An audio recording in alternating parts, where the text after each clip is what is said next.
Welcome to an out of the box unboxing. Today we're going to be looking at One Deck Galaxy. I'm a big fan of One Deck Dungeon. I played that a lot. I love throwing dice. And when I saw this on Kickstarter, it was an easy pledge.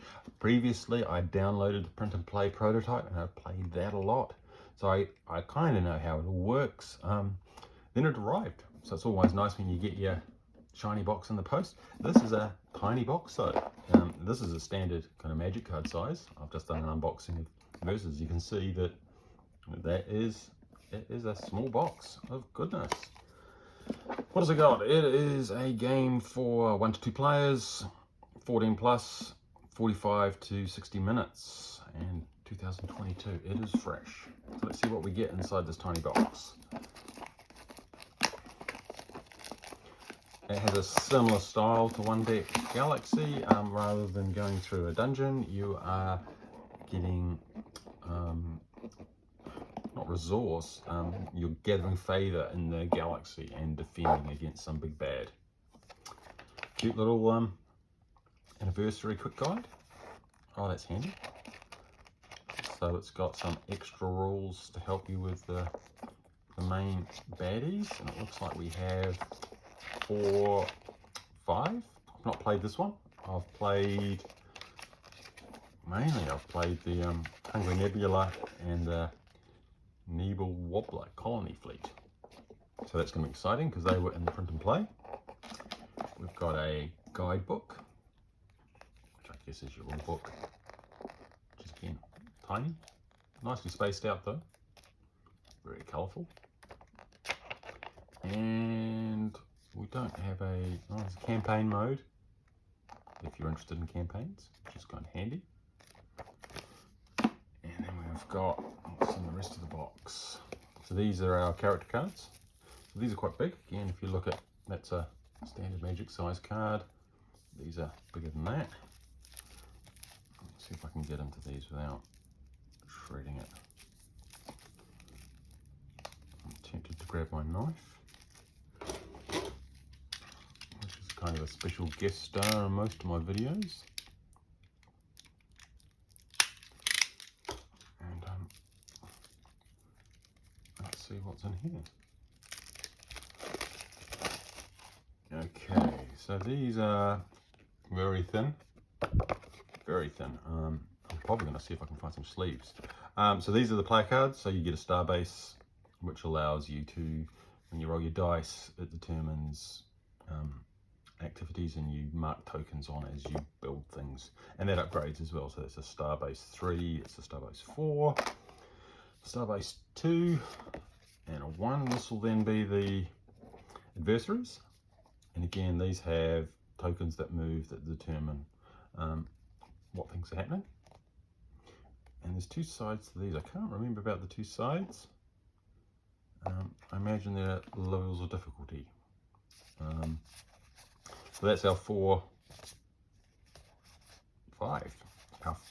adversaries. So then you choose a race and you choose a class. So this is the Guardian class, as a 2-player side and a 1-player side.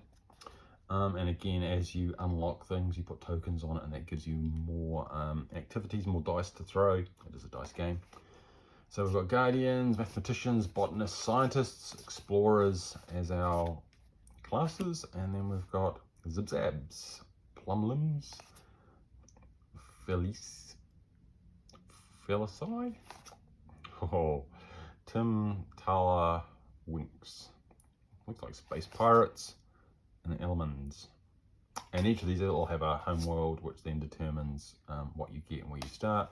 Much like One Deck Dungeon, you slot your cards in. You have your main character card, and you slot your tech cards underneath and your other cards that you get from colonies, and that then changes the number of dice you roll in each round.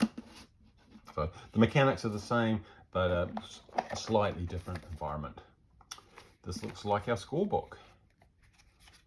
Okay, so this pad contains 24 unique campaign sheets. Oh wow, that's neat. So this will give you different configurations of starting Well, that's added value. If you don't want to play standalone single games, you can play through this Federation Simulator. Very neat, wasn't expecting that. We get a whole lot of tokens. And they I just went for the standards, so I didn't go for the deluxe, so they get this card. But they're chunky. Good colours, so that's fine. The big draw card for actually going from print and play to real is all the colourful dice. And if you like rolling colourful dice, you get a lot of six-sided dice. And I do like rolling dice.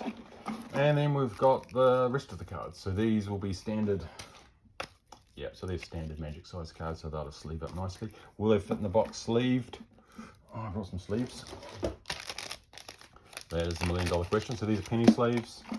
Let's get into these, and then we'll have a look. Where's my trusty dagger? Let's have a look. Can open. Right. $1 million question. Will they fit in the box sleeved?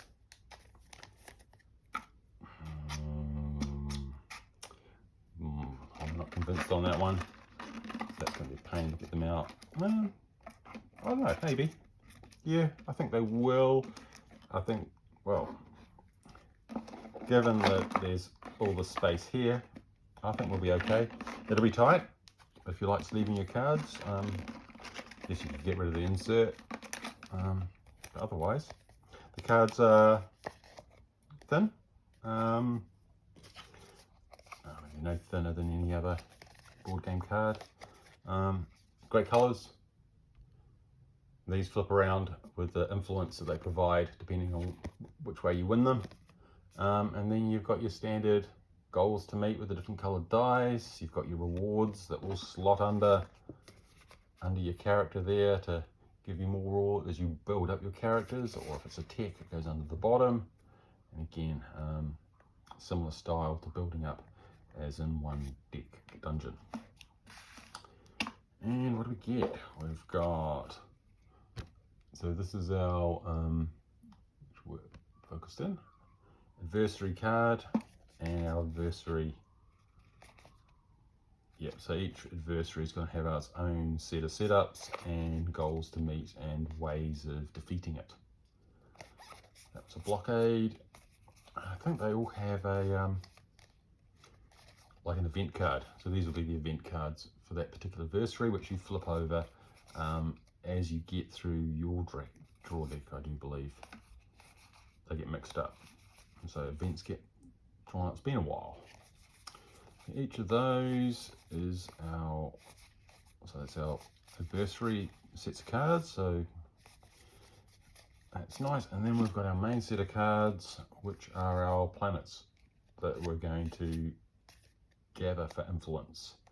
And that's, I think, our lab, our star lab contribution. And that's what we need to take it over, and we pay with our cards. So we draw cards and we pay for those to gather influence, to influence the planets before the adversaries go off and do bad things.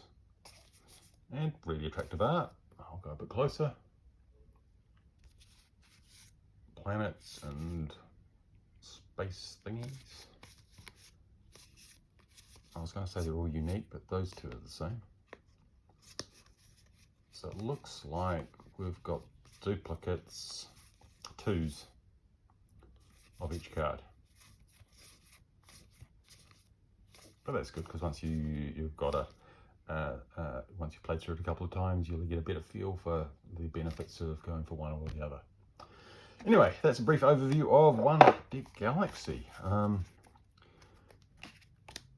Like I say, I played the print and play, and it was great fun. So I'm looking forward to playing it in its full glory with the finalised rules, all the different characters, lots of replayabilities, because you can mix and match your races with your different classes, and then there's the 5 enemies. You throw in that there's a campaign as well, straight out of the box. Well, this is the Kickstarter.